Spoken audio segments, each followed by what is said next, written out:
Mina olen Tiina Mälberg, Rakvere teatri näitleja ja tänavuse talvelavastuse Tagassi inglite juure lavastaja.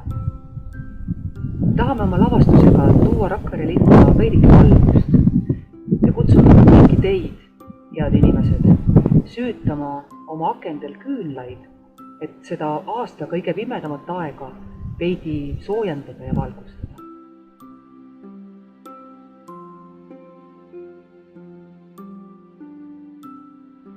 Tubli rakverlane, mul on hea meel sind tervitada siit, meie oma Rakvere teatri hoovilt.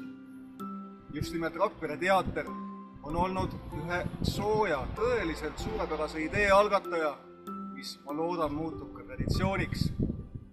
Läita sellel aasta ühel pimedamal ajal küünlad. Küünlad ja tuua valgust just meie kõikide kodude, kõikide akende pealt. Meie kõigini. Juba täna, saades selle tule siit Rakvere teatrilt kaasa, me läidame küünlad Rakvere linnavalitsuse hoonel ja teen siinkohal linnapeana üleskutse.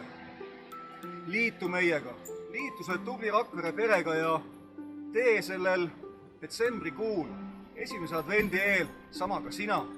Näida küünlad, näida need jõulukolmnurgad oma koduaknal. Nii teemegi Rakvere kauniks, toome jõuluootuse meie kõigini.